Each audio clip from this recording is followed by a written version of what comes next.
For thousands of years, we've been under the impression the Bible was meant to be taken seriously. Finally, a new translation that'll change all that. This is Oh My God, What the Fuck Bible! Yeah, welcome to episode 36 of Oh My God, What the Fuck Bible with me, David Tuckman. We're coming to you from the Raven Lounge in Philadelphia, Pennsylvania. Give it up for yourself! So I have to make a confession. I have like this piece of paper with all these notes written in of all the things that I have to say because I can't remember them for some insane reason. And when I edited it today, I wrote, welcome to episode 36 of Oh My God, What the Fuck Bible with me, David the Raven Lounge. So I am a bar now.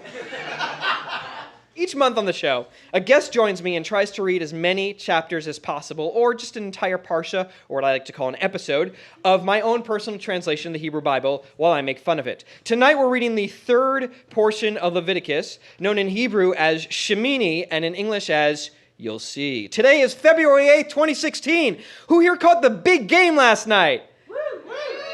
The big game. That's what I have to call it, apparently. We can't refer to it as its real name, which is very, very strange. What was your favorite commercial last night? This is what I want to know. This is my Colonial Williamsburg, the reverse 9/11 commercial. Go to Colonial Williamsburg, where the towers rebuild themselves. That was terrifying. Anyway, the next show of Oh My God, What the Fuck Bible is March 29th at QED in Astoria in Queens. The guest is Mark Oppenheimer. The show is at 9 p.m., but that's not why we're here. We're here for tonight's show. And are you guys ready for your guests? Yeah. So this guy, I'm really excited to bring him up here. He is a rabbi. He is a teacher at the Reconstructionist Rabbinical College. Please give it up for Rabbi Kevin Bernstein. Come on up, Kevin. Careful, dainty. Watch out for the stripper pole. Okay. I think this is good. I think we're good. How you doing, Kevin? Excellent. Wonderful. I'm glad you're up here. How are you? What's Reconstructionist? What's Reconstructionist? How you really want to know? Huh? In like 30 seconds or less. Okay. So I think the essence is that it's a part of Jews or Judaism. Yeah. Who we think that there are lots of different ways to express your Judaism. Okay. And we support people thinking about and taking all of them seriously. Even a podcast. Each of them seriously. Is a podcast a way to do it? Absolutely. Cool. Well, here we are. Very Reconstructionist. What? I guess so. Very modern. So you're a rabbi. How did that happen? Okay. It's a little convoluted, but okay. We'll go with it. Yeah. We have time. All right. Well, first I became a veterinarian. That makes sense. Okay. Yeah. Right. Give it up for vets. That is an unusual path. Yes. I don't think there are very many of us. Many former vet rabbis. Vet rabbis, right? I know one former rabbi vet. But I don't know any other get him on the show. Vet rabbis. Okay. Right. And so. Do you still practice veteran? I do not. Okay. Right. I do not, except on my own dog. You practice. Right. Who sadly passed away this past summer. Oh, I'm sorry. Yeah. It was sad. Well, if you go to Colonial Williamsburg, you could just turn the clock back. Okay. Yeah. That's a good idea. Right. Or start to believe in resurrection. Yes, that'll work too. Is that a Reconstructionist idea?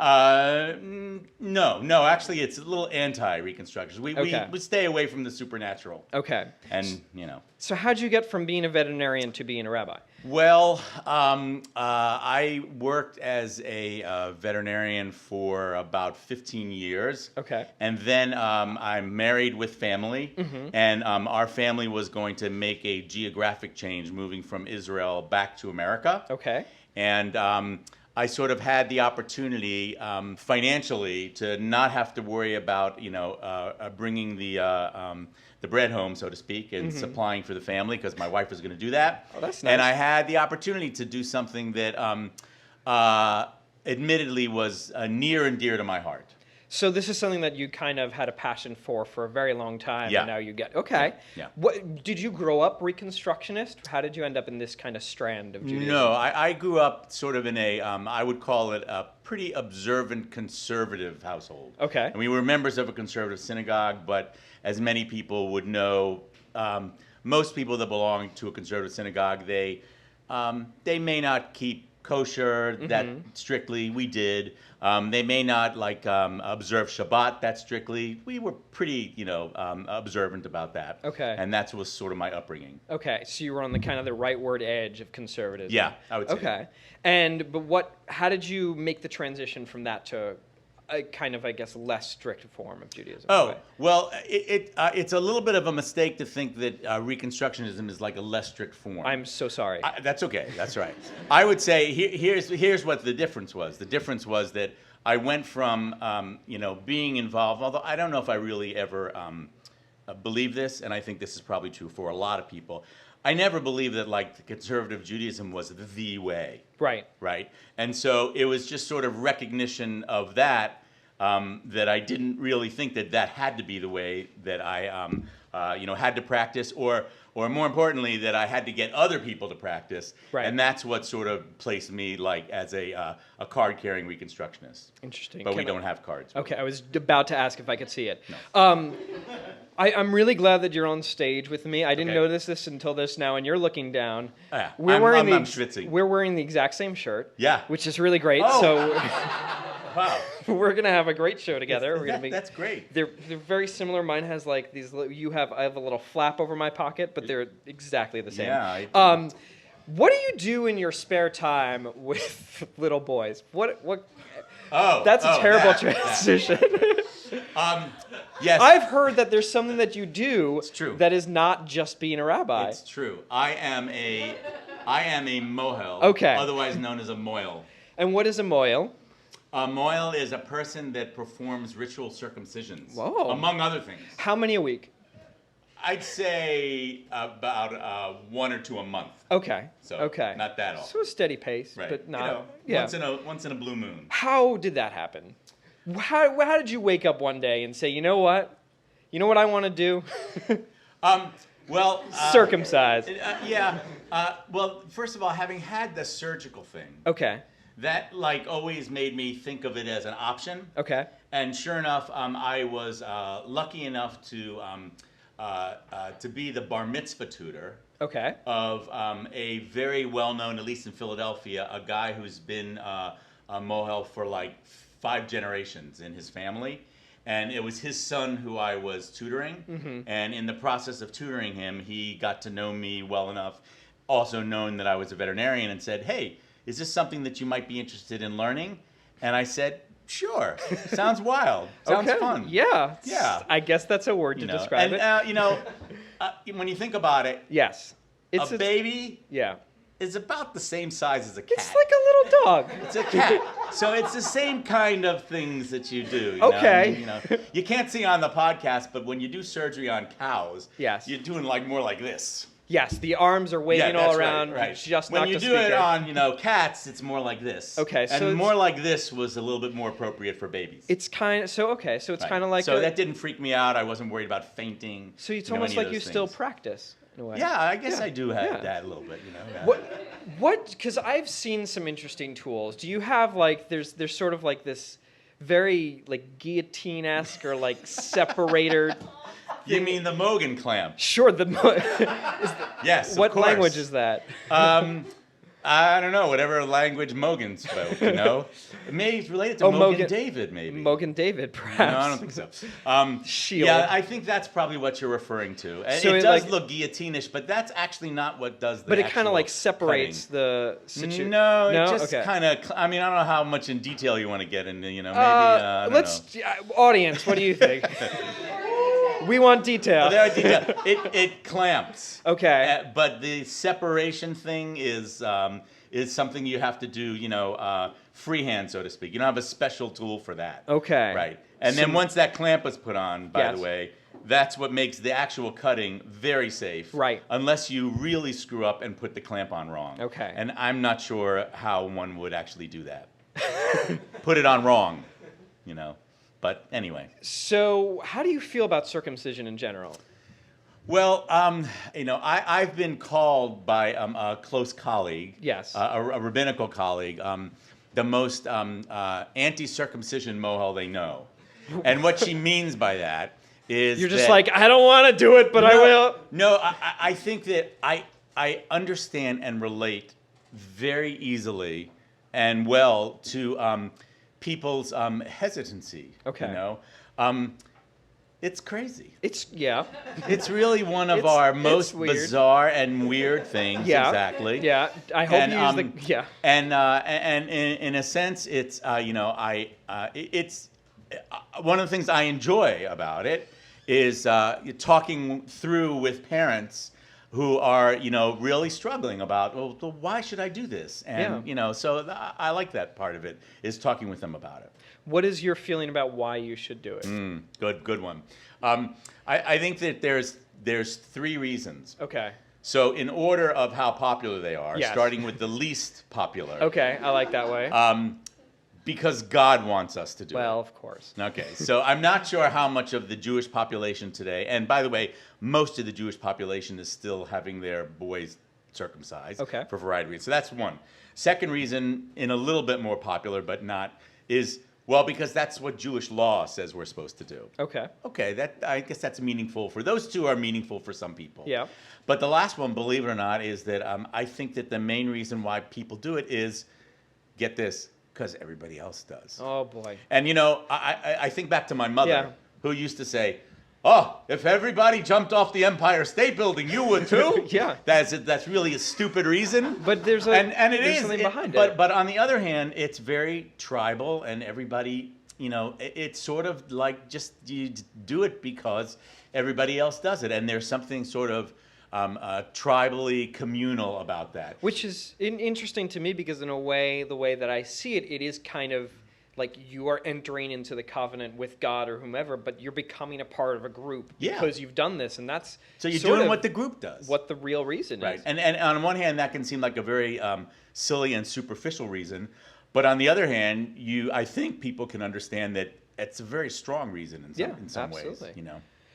So we're about to read a little bit of the Bible, but have you ever read the entire Hebrew Bible, the Tanakh? I think that I did. You have? Okay, so you're through my rabbinical studies. I would hope so. Right. You're very qualified for that. Do you have a favorite story or character in this book? Yeah, I do. I in my rabbinic career, I spend a lot of time teaching families in all their ages, and I think because of that, my favorite character is Joseph. I like Joseph too. Because the narrative about Joseph encompasses his whole, we learn about Joseph when he was quite a bratty and obnoxious young child. Yeah. Quite hateable. Very much so. Quite Yeah, hateable. really don't like him. I'm not sure if you blame his brothers for throwing him into a pit. No. He was strutting around in that shirt like nobody's business. Yeah, exactly.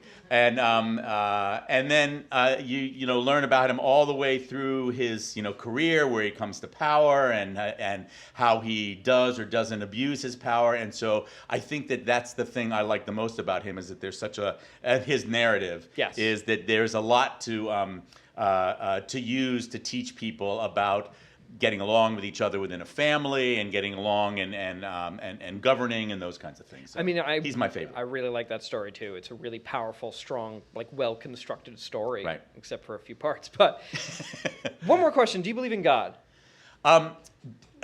Sort of. Okay. Do you want to expand, or we can just run by past it?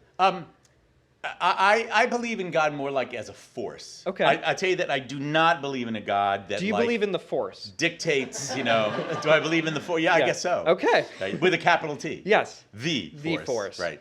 Are you guys ready to read the Bible? Yeah. Let's get right into it. This is Torah, a loose translation. Book 3, He Called. Episode 3, 8th. Chapter 23, in which Aharon gets cooking. This is Leviticus chapter 9, 1 to 9:24 in the official count of the Bible. On the 8th day, Moshe called to Aharon, his sons, and the elders of Yisrael. Take a pure young bull for a sin offering, Moshe said. Take a pure ram for an olah. Offer them to Jehovah. Tell the sons of Yisrael to bring a male goat for a sin offering, a pure calf and lamb for the olah, an ox and ram for the peace offering, and a meal offering mixed up with oil. Sacrifice it all to Jehovah. Jehovah's making an appearance today. Oh boy!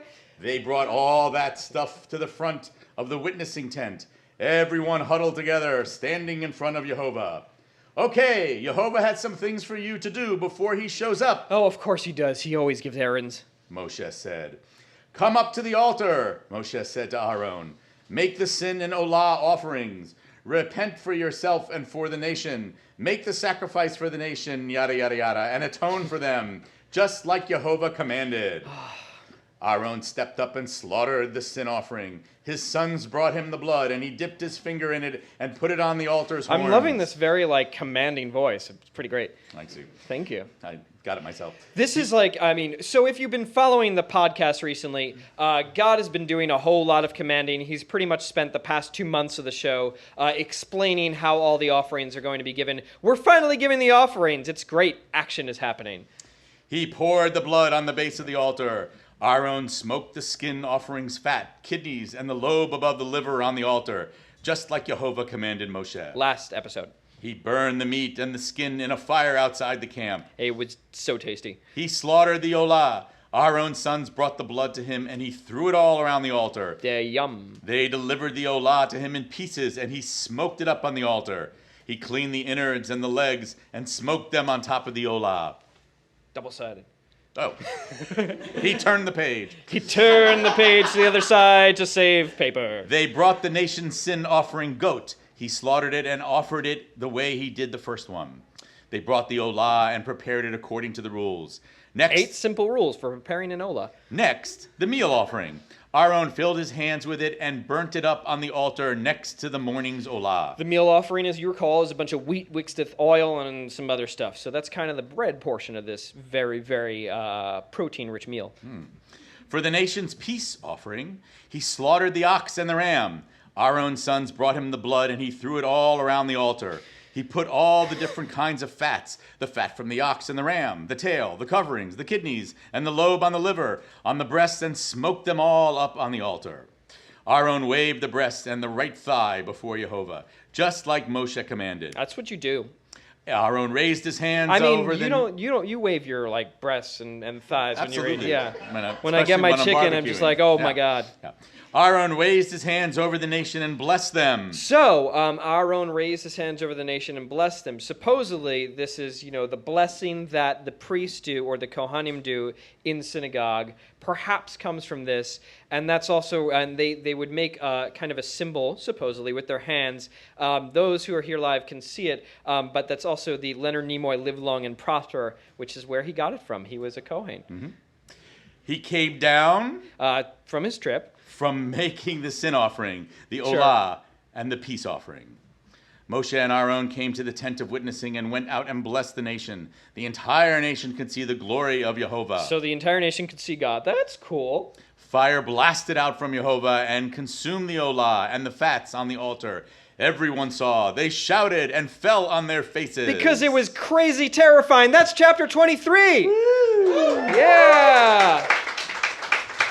Let's get some action going. What, you guys are so lucky. Like last time I came here, the reading was kind of boring. But this time, it's like one of the most action-packed sections in Leviticus, which is a book full of absolutely no action. Chapter 24, in which Aharon's sons make a silly mistake and pay for it. Leviticus 10:1 to 10:7.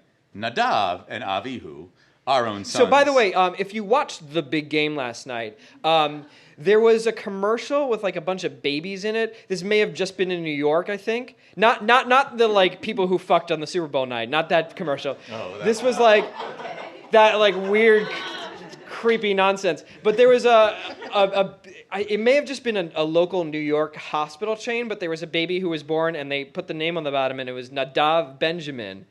And it's crazy to me that they named him after the son of Aaron, whom this is about to happen to. But go for it. Nadav and Avihu, Aaron's sons, each lit their censers and burned incense. They brought Jehovah weird fire, a kind Jehovah had not asked for. Big mistake. A burst of flame erupted and burnt them to a crisp. They died. Well, of course they died. This is what Jehovah meant, Moshe said to Aaron, when he said, I'll be made holy by those close to me, and my glory will be on the face of the whole nation. It's a really charitable interpretation of that sentence. Aaron didn't say anything. Because his brother was crazy. Moshe called Mishael and Elzaphan, sons of Uziel, Aaron's uncle. Mm-hmm. "Get over here," he said to them, "and carry your brothers out of camp." So if this, yeah, keep going.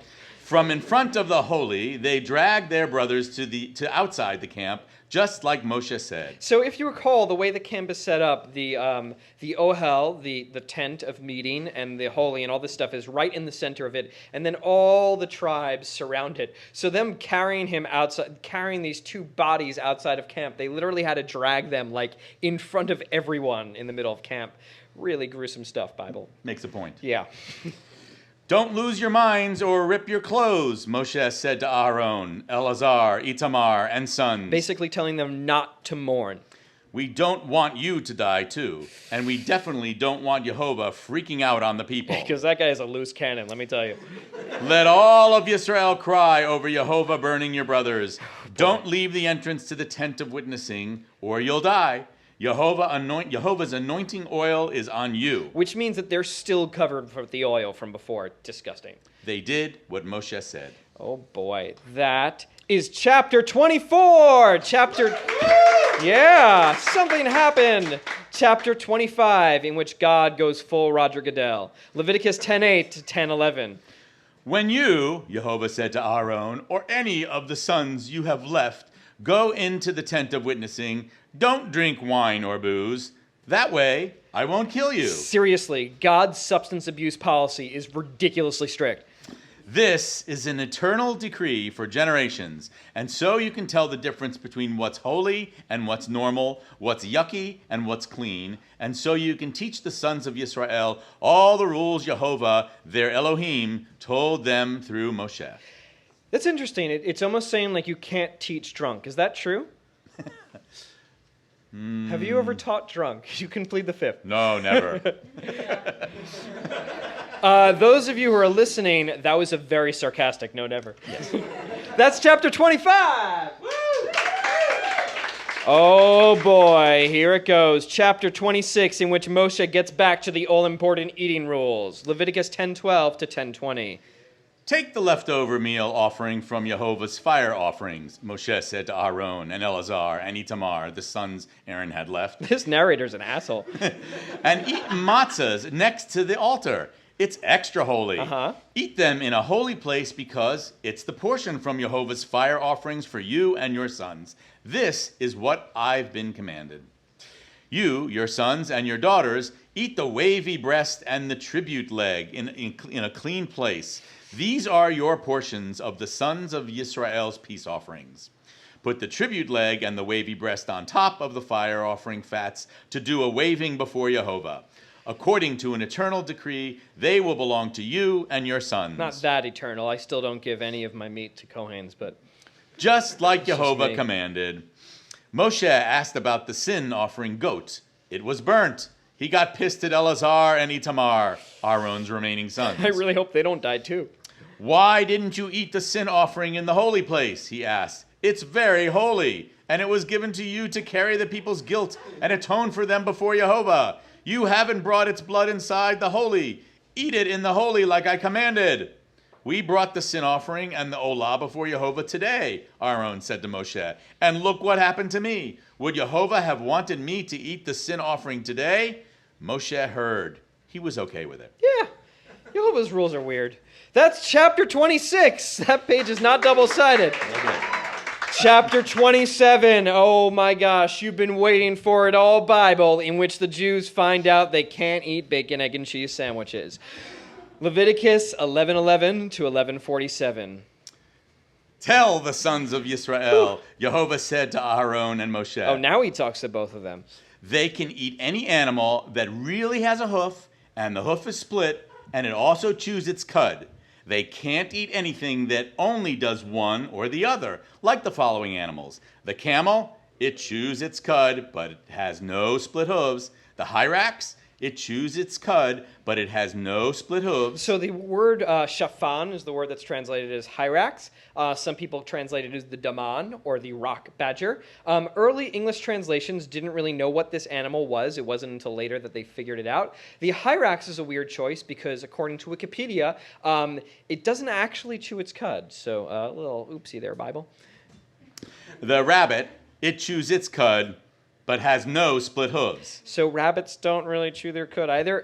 If you bring this up to people who know this stuff, there's a whole thing about how they do something that's kind of like chewing its cud. So maybe they didn't know at the time, but it's not quite what cows do.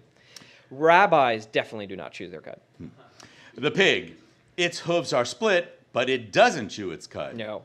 Don't eat their meat or touch their bodies. They're yucky. Well, all animals are, really. You can eat anything that has fins and scales in the waters, seas, and rivers. Anything that has fins on land, don't eat it. That's like a hilarious mistake of biology. You can eat those. Anything that doesn't have fins or scales in the seas or the rivers, like the gross things or all the living things in the water, is considered disgusting. You can't eat their meat, and you should be grossed out by their bodies. Not that hard to do. Lobsters are pretty disgusting. Anything that doesn't have fins and scales in the water is gross. This is what should be gross to you from the birds. They are gross. So the word in Hebrew here is a word that has been transmogrified through translation. It's like sheketz, right? Mm-hmm. And it's the word that has become, and I don't like saying these words, either sheketz or shiksa. A lot of people seem to think that word is a badge of pride, like people like to say shiksa, but it's a word that the original meaning of it in Hebrew is disgusting. So it's not a very nice word. There's no joke or punchline to this. This is just a PSA. Don't say that. Eagle. Yeah. Bearded vulture. Or an osrophage, but I've never heard of that, so bearded vulture. Osprey. Kite. That's not a bird, Bible. That's a kite.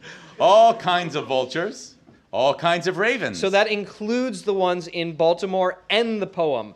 Don't eat Joe Flacco. Whatever he might tell you, he's not kosher or elite. Ostrich. Owl. These verses are just lists of birds, by the way. Gull. All kinds of hawks. Falcon. Cormorant. Which I think is a real estate company. Ibis. Swan. Pelican. Magpie. Stork. Any kind of heron. Any kind of heron. Hoopoe. So I'm just making these up, I know. And bat. Well, of course not. That's not a bird. Come on. Any bird that swarms and walks on all fours is gross. But you can eat a flying thing that swarms and goes on all fours if it has knees above its legs so it can jump on the ground. So this is where we're kind of going off the rails when it comes to kosher food. That means you can eat all kinds of locusts, yellow locusts, spotted gray locusts, and white locusts. So that list is crazy. Can be translated many ways. Some people think it means locusts, ball locusts, crickets, and grasshoppers. But traditional Jewish food is not just lox and pastrami, just so you know. All other flying things that swarm and walk on four legs are gross. Personally, I think locusts are pretty gross too. But that's just me. They'll also get you yucky. If you touch their bodies, you're yucky until night. And if you carry their body, you have to clean your clothes and be yucky until night. Well, good advice for handling livestock in general. Stay clean.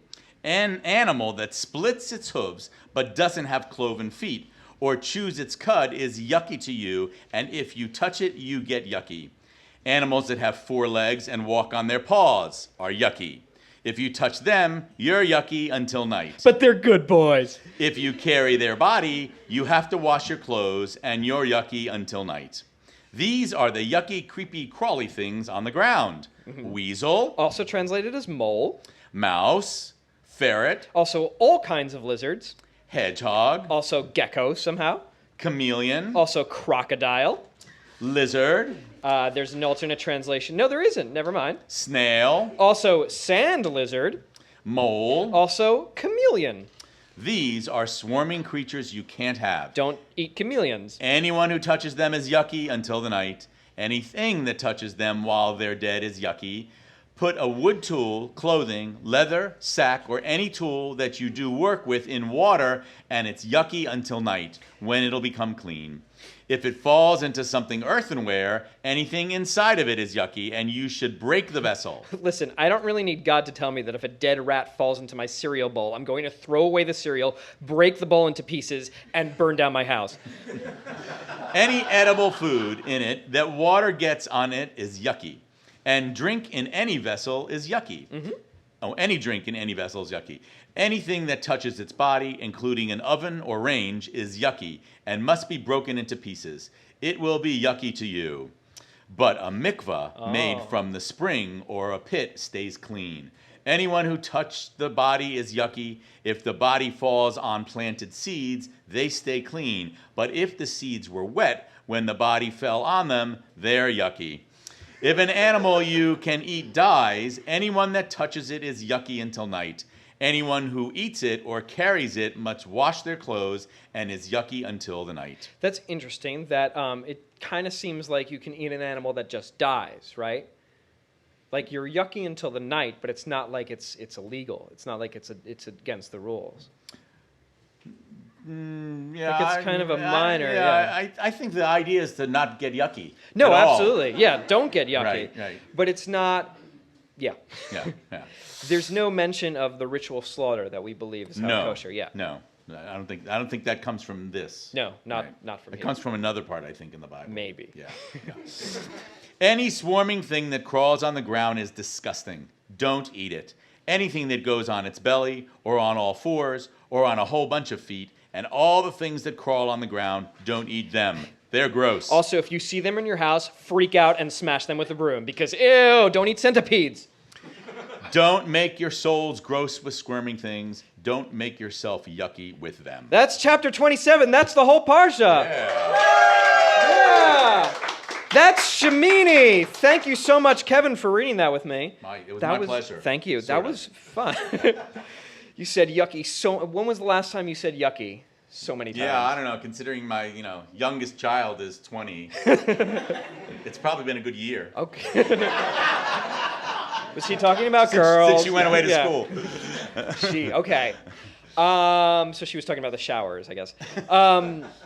Now's the time of the show where we come to our Devar Torah. Now, Devar Torah, if you translate it, very literally means Torah word. So we're both going to attempt to condense everything that we just read into a single word. Kevin, do you have a Torah word for us, or Devar Torah? Details. Details. How come? Why details? Yeah, because that's what it's all about. It's like they really got to get everything exactly right. The people who are responsible for writing this part of it, yes, at least do I believe who are responsible for writing it. They were very OCD in terms of really wanting to make sure that everything was done exactly a certain way all the time, definitely correct. Yes. If you get lost while listening to this or while reading it because of the ridiculous amount of details, you are not alone because it's just like a barrage. It's an overflow of really, really detailed things. I'm going to have a drink now. Thank you for bringing it up to me because we finished reading. I always do that. My Torah word was locust because locusts are kosher? Oh, yeah. That's crazy. I mean, I knew that going in, but that's still, every time I read that, it kind of shocks me. And it goes into such great detail, like almost as much detail as the choose its cut or split hooves or describing all the other lists. But it's kind of a lost tradition of kosher. Jews definitely do not eat locusts anymore, though I know there is a movement to bring it back. Well, in Sephardic cultures, yes, some of the Sephardic cultures, they will. Those Sephardim, they do everything. They're kind of wild sometimes. How did you feel about what we just read? It's interesting the way this stuff very arbitrarily gets divided into Torah readings. That was kind of fun to me. I don't know. I like the animals that we go through. There's not much of a theme in this section, though I guess there's a theme of burning things and of crispiness, and of following the rules and what can happen to you when you don't. Like, it doesn't seem like there's anything previous sets up the fact that not even of you are going to be burnt to death if they do what they do. Yeah. This is a very troublesome part of the Torah, the Nadav Avihu thing. Yes. And whenever there's like troublesome things, when no one can think of a real good reason to explain it, then everybody thinks of a lot of reasons to explain it, hoping that one of them would be right. Well, how do you feel about it? That particular part, I would say if I felt very strongly that I had to get value out of every part of the Torah, and also I guess if I felt that each and every word was sacred and written by God, I would probably struggle with a little bit more. Okay. But I would tend to think it might be an example of poor editing. Yes. That like I there's found something a lot about of this those. story that we weren't told. It's very disjointed. Yeah, and it gets in the way of us really understanding what's going on. Absolutely. No, you mentioned the people writing the Torah. How do you think the Torah came into being? Like, who wrote it? I believe very clearly, I think in my mind, that the Torah and the Bible are basically different pieces that were put together, different stories from different places, maybe from different groups of Jews, probably, that came from different places and had their own stories. One of the classic examples that I don't know if people have ever done this or seen this, but if you read from the Bible the narrative of the Red Sea, it makes almost no sense. No, if you separate the narrative into two different parts, judging by the style that it's written, then you see that it's sort of two different stories. One is the classic,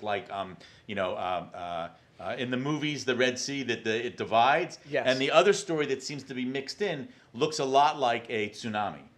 That water overtakes the Egyptians that are sitting on the beach. Yes. And I think it's a good example of probably two different stories that somebody tried to put together, and they did a really good job of putting it together so that you can't tell it's two different stories. Unfortunately, you can't tell what the hell's going on either at the same time. But that's all right. They accomplished their mission, which was to make one story that everybody could get around. They didn't have Word. They couldn't track hard. Changes. It was really hard. It was hard. It was I really get difficult back then. I mean, you saw my typos in this. Right. There you go. Right. I think that makes a lot of sense. There are a lot of moments where you're reading this or where I'm reading it, and I try to flatten them out a little bit in the translation, but it's kind of unavoidable where you're kind of ping-ponging back and forth between two different narratives of something going on. Now, in this section, not so much, because I think in a lot of this section, it's pretty much believed that it was written by these people that are referred to as P. Yes, which is the priestly guy. Yes. Right. Yeah, a lot of Leviticus is very straightforward and seems like it's one through line throughout. But there is some repetition, but then again, that could be in the original version because people like to repeat themselves. This section makes me a little bit sad because there are a lot of animals that I like to eat that are listed that you can't. But what's interesting to me about the rules of kosher, well, first of all, word kosher is not necessarily used. That's a different story. But what's interesting to me is that it's just a list of animals you can and can't eat. Like, there's a lot of what kosher has become that's layered on after this. Yeah. And I don't know what your perspective is on that. Right. Well, I think if there's one thing that's a theme in this, and it goes along with the personality of the priests. Yeah. The priests were really into categorizing. Yes. You had to fit into one category. Right. Or the You're either other. yucky or not yucky, which is the word that I decided. Well, yucky and not yucky are two different categories. Even like the priest's somewhat famous problem with homosexuality probably had to do with no, that's like something that most men don't do and that most women don't do, and so it's a crossover and you're getting your categories mixed up. So let's just make that not okay. Yeah. And if you look at the pattern here, there were certain animals they were used to eating. And I think that in the case of the camel and the pig and they weren't in those categories really clearly. And so they really just said, okay, so stay away from them. Don't eat for them. They're just too weird. Right. And so let's not eat them at all. That makes a lot of sense. I mean, you, like the camel in particular, like that's a mode of transportation. That's not something that you eat. That's not cattle. Right. Or like lobsters or things that crawl on the ground, like they're gross and weird. Like don't eat them. Right. And, you have to think too, like this is a very bounded geographical region, so they're just referring to the things that are in front of them. I'm really sad too because the first animal listed was eagle, and we're in Philadelphia, and I'm really bummed that I didn't make a joke about it. So I apologize to everyone here. I got the dig at Baltimore, but I didn't. I'm sorry. Do you keep? You don't have to go into this, but do you keep kosher? And if you do, in what way? Yeah. I'm pretty well. I don't know. You could say that I wouldn't say I'm pretty strict because it's all on a spectrum. But I will only eat meat that I know is slaughtered and kosher slaughtered. Yes. I don't eat meat and milk together. At our home, we keep complete separate dishes. Okay. But when I eat outside socially, I will. I don't worry about the fact that the dishes, etc., haven't been, separated. Like a lot of people are familiar with that. But I will eat the ingredients as long as I know, and I don't ask too many questions. I hate it when I go and I'm with somebody else and I order the soup and they say, "Oh, he wants to know if it's made with chicken stock." No, I don't. And I say, "Oh, no, I didn't really want to know that." So I'm a little bit liberal, like and that. I've also had a lifetime policy of I'll try anything once. I like to try things just once just to see what it's like because I don't, So let me ask you, have you had locusts? Oh, I think I did try locusts. Okay. Yeah. How did that happen? Because I was in a place where, actually, I think when I tried locusts, it was actually kosher locusts. Yeah. Right. It was, you could get them, especially, well, there was a time where you could get them in Israel. Okay. But you can get anything online, as you know. And, I know. And they're like crunchy. Train they're tickets. not very tasty, Really? Yeah. At least I didn't find them tasty. You didn't have them cooked right. We need more of a Jewish tradition of cooking locusts. I think if we can take anything from this episode, it's that we need to bring that back. We need like locust knishes, locusts on rye, locusts and cream cheese on a well, I don't know. Do you think you could eat locusts with milk? They don't make milk, do they? No, you definitely. That's right. Yeah, it's like fish. Right. Wonderful. Right. Oh my gosh, this is gonna blow the Jewish deli world right open. All right, we're about to end the show, but we're gonna have a conversation with everybody here. We're gonna have a bit of a Q&A, so you can ask me or Kevin any questions you like. But also, if you have any perspectives that you'd like to share on what we just read, feel free to pipe up. Is there anything that you want to share anywhere people can check you out online, or do you just want to keep to yourself? No, you can just, Twitter, Twitter, Google me and try to find out personal information like everybody else does. That's what I did before the show, yeah. The show, as always, is on Facebook, facebook.com/OMGBible. There's a Twitter, there's a Tumblr, there's an Instagram, there's a website, because, why wouldn't I have a website? Please listen, as always, on Stitcher, iTunes, any podcast app that you want, it's probably on there. If you like the show, please share it. Here's a cool way to share it. Record it onto a cassette tape, and then the next time you're in a cab, as you're paying, you put it through the glass, just as the cassette, completely unlabeled, and see what happens. The driver probably doesn't have a cassette player in the cab, but he knows somebody who will. He'll be so intrigued. He'll share it, and this will become an international sensation. So do that next month. If you like the show, also, please rate and review it on iTunes. If you don't like it, why are you listening to the 36th episode? You really need to stop at this point. I also want to thank Raven Lounge. I want to thank everybody here for having us. I want to thank Alicia Browdy and Sleel Stulsov from Hillel's Jewish Grad Student Network. Stephen Shari and Rachel Waxman from The Collaborative for bringing me here. Shana Wiener and Jonah Adams from Moishe House. All those folks work together to bring me here. I want to thank Wendy Chin for doing our marketing materials and for coming with me here to Philadelphia. John Pissarro on the sound. I want to thank Kevin Bernstein, our guest. Give it up for Kevin. He was amazing. And I want to thank you for coming out here. And listeners, thank you so much. Be sure to check out the next episode. And if you live in New York, to show up at QED in Astoria on March 29th at 9 p.m. to see Mark Oppenheimer. Because next time in the Bible, skin diseases.